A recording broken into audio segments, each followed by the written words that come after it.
Welcome to রসা বাঙালি channel. আমার চ্যানেলে আপনাদের স্বাগত। লাগবে নাকি এরকম লাল লাল লুচির রেসিপি? তাহলে চলে আসুন আমার রান্নাঘরে। তাহলে এখানে একটা বিট নিয়ে নিয়েছি। বিটটা বেশ একটু বড় সাইজেই ছিল। এখন খুব ভালো করে চোকলাটা ছুলে ধুয়ে নিয়েছি।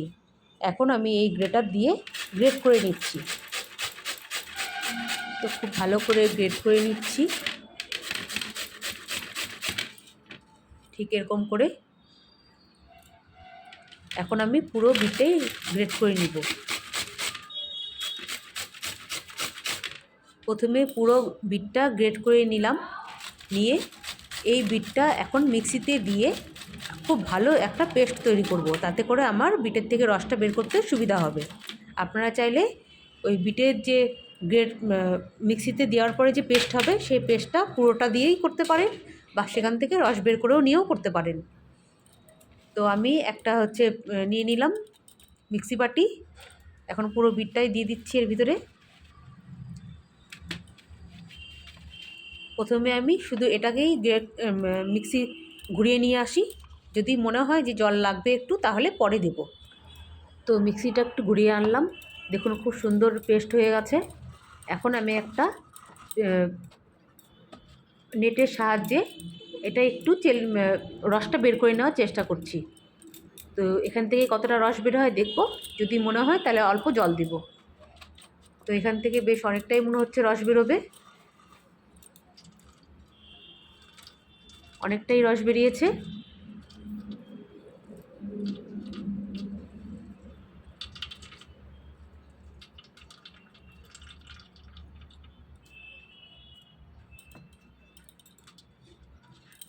এই রসটা দিয়েই আমার হয়ে যাবে। তো এখানে আটা নিয়ে নিয়েছিলাম, আমি এখানে গমের আটাটা নিয়েছি, ময়দা না কিন্তু। তো আটার মধ্যে দিয়ে দিলাম আন্দাজ করে লবণ, আন্দাজ করে চিনিটা অল্প দিতে হবে।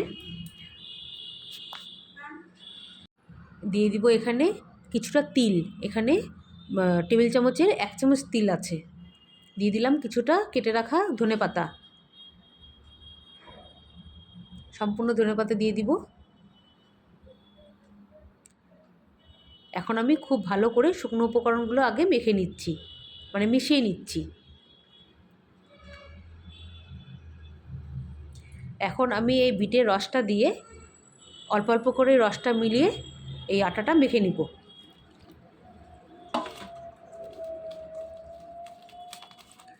তো আমি এর মাঝখানে কিন্তু একটু লঙ্কা গুঁড়ো দিয়েছিলাম, যেটা আমি আপনাদের দেখাতে পারিনি। আমি ক্যামেরাটা অন না করেই লঙ্কা গুঁড়োটা দিয়ে দিয়েছিলাম, সেই জন্য আর দেখাতে পারিনি। তো যাই হোক, এখন আমি পুরো বিটের রসটা দিয়ে এই আটার ডোটা তৈরি করে নিলাম। তো এখন এই আটার ডোয়ের উপর দিয়ে একটু সাদা তেল মেখে রেখে দিব প্রায় 5 মিনিট।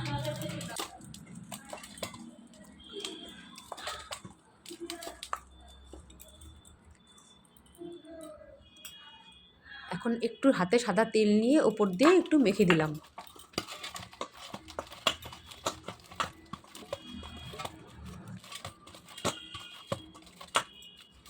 এখন ঢাকা দিয়ে রাখলাম প্রায় 5 মিনিট। 5 মিনিট পরে আবার আটার ডোটা নিয়ে একটু মেখে নিচ্ছি।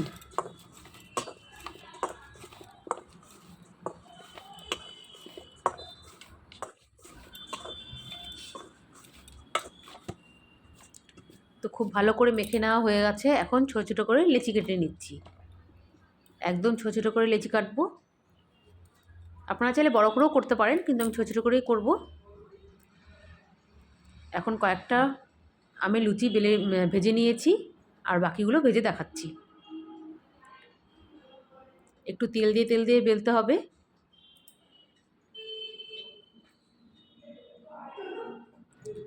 খুব বেশি বড় করে বেলবো না, মোটামুটি সাইজ করে বেলবো। এরকম করেই আমি সমস্ত লিচিগুলো বেলে নিয়েছি। এখন ভেজে নিচ্ছি।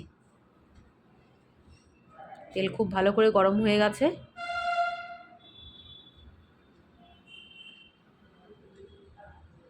দেখুন কি সুন্দর ফুলে উঠছে, একদম গরম গরম মুচমুচে লুচি। খেতে কিন্তু খুবই টেস্টি হবে, আর ঝাল লবণ মিষ্টি সবটাই দেওয়া আছে, যার জন্য এটা খেতে আর অন্য কোনো কিছু লাগবেও না। আপনারা চাইলে সবজি দিয়ে খেতে পারেন, কিন্তু এটা এমনিতেও টেস্ট লাগবে। তো এরকম করেই আমি সমস্ত লুচিগুলো ভেজে নিয়েছি আর বাকিগুলো ভাজছি। যদি রেসিপিটা ভালো লাগে, এটা একটা খুব ভালো হেলদি অপশন। ব্রেকফাস্টে বা ডিনারে বা লাঞ্চে যে কোনো সময়ই খেতে পারেন। যারা লুচি রুটি ভালোবাসে তারা যে কোনো সময়ই খায়। তো যদি ভালো লাগে রেসিপিটা, please like share and comment করবেন আর অবশ্যই সাবস্ক্রাইব করবেন। দেখা হবে নতুন অন্যান্য ভিডিও নিয়ে। এখন আমি সমস্ত লুচিগুলো ভেজে নিয়ে প্লেটিং করে দেখাচ্ছি।